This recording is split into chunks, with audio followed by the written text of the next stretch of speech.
There are figures in history who are remembered, and then there are figures who are reconstructed, not preserved in truth, but in belief, not recorded in fact, but in interpretation. Andraste is one such figure. To some, she is the bride of the Maker. To others, a rebel, a prophet, a weapon of faith. But if we remove devotion and fear and centuries of rewriting, what remains of Andraste? That is the question this record seeks to examine. Before Andraste, Thedas was not shaped by the chant of light. It was a world dominated by the Tevinter Imperium, an empire of immense magical power, ruled by magisters who believed themselves divine. In their temples, the old gods were worshipped, dragons of mythic presence whispering to archons of empire. Magic was not feared, it was law. And under this order, one people endured quietly beneath the weight of empire, the Elamari tribes. It is within this world that Andraste is said to have been born. But even here, the details begin to fracture. Some accounts claim she was born in Chainsmark, others place her among wandering tribes. What remains consistent is this: she was not born into power.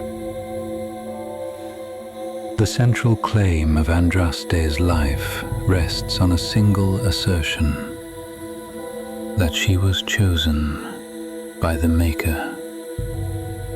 The Maker, in Chant of Light doctrine, is the absent God, silent since the first sin, when humanity turned away and entered the Golden City. Andraste is said to have heard his voice, not metaphorically, not symbolically, but directly.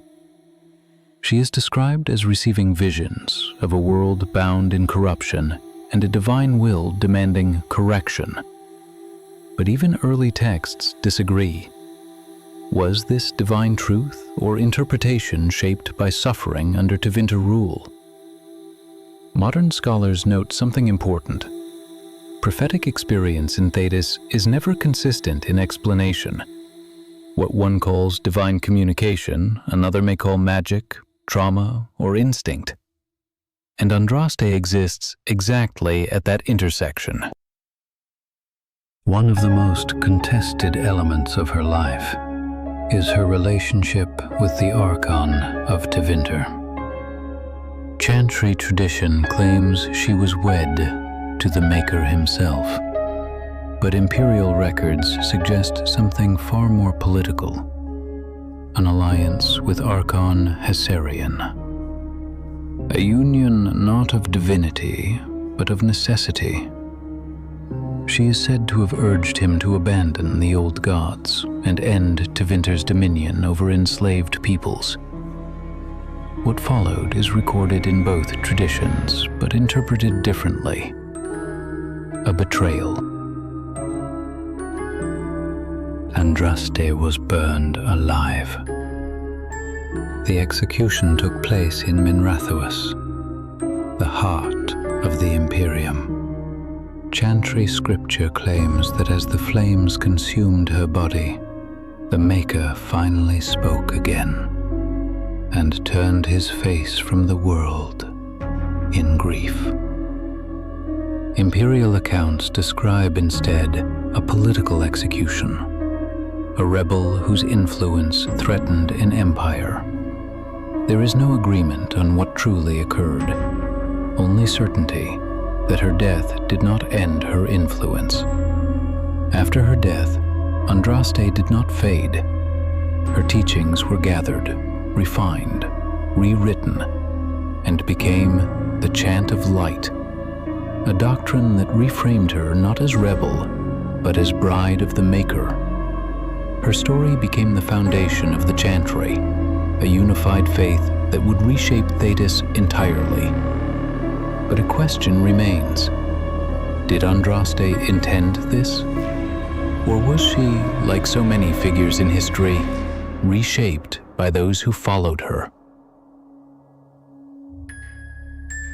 It is one of history's most enduring paradoxes that her teachings were used both to liberate and to conquer, to end slavery and to justify crusades, to speak of compassion and enforce control.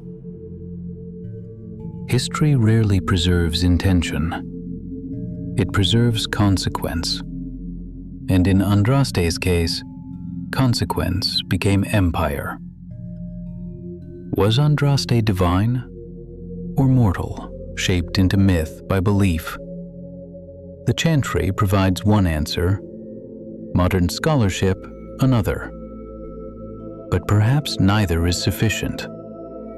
Perhaps Andraste is not certainty, but reflection, a mirror through which each age of Thedas sees itself. To the faithful, she is salvation. To skeptics, she is invention. To history, she is both. Andraste's story does not end with her death, because it was never truly about her life. It was about what followed. Faith, conflict, reinterpretation, and the human need to turn meaning into certainty. Even now, centuries later, scholars continue to debate what she was. Prophet, rebel, symbol, or something in between. And perhaps that is the final truth of Andraste. She was never meant to be understood fully, only interpreted.